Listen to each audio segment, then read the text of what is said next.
મહાપરિનિર્વાણ દિવસ નિમિત્તે મહીસાગર જિલ્લાના લુણાવાડા ખાતે વિશેષ કાર્યક્રમનું આયોજન કરાયું। મહીસાગર જિલ્લાના લુણાવાડા ખાતે ડોક્ટર બાબા સાહેબ આંબેડકરજીના મહાપરિનિર્વાણ દિવસ નિમિત્તે વિશેષ કાર્યક્રમ યોજાયો।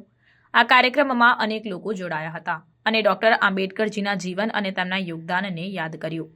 આંબેડકર ભવન અને વાસિયા ચોક ખાતે ડોક્ટર આંબેડકરજીની પ્રતિમાને પુષ્પાંજલિ અર્પણ કરવામાં આવી। આ પ્રસંગે ગુજરાત રાજ્યના શિક્ષણ મંત્રી કુબેરભાઈ ડિંડોર ઉપસ્થિત રહ્યા અને તેમણે ડોક્ટર આંબેડકરજીના વિચારો અને સિદ્ધાંતોને યાદ કર્યા।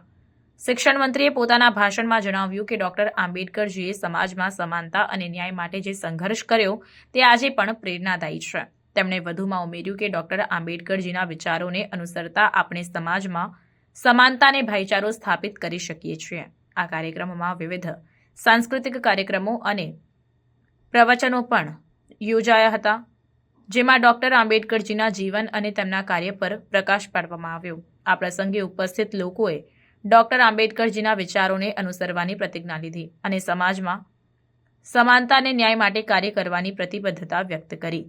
આ કાર્યક્રમ દ્વારા લુણાવાડાના નાગરિકોએ ડોક્ટર આંબેડકરના મહાપરિનિર્વાણ દિવસ નિમિત્તે તેમને શ્રદ્ધાંજલિ અર્પણ કરી અને તેમના વિચારોને અનુસરવાની પ્રતિજ્ઞા લીધી હતી।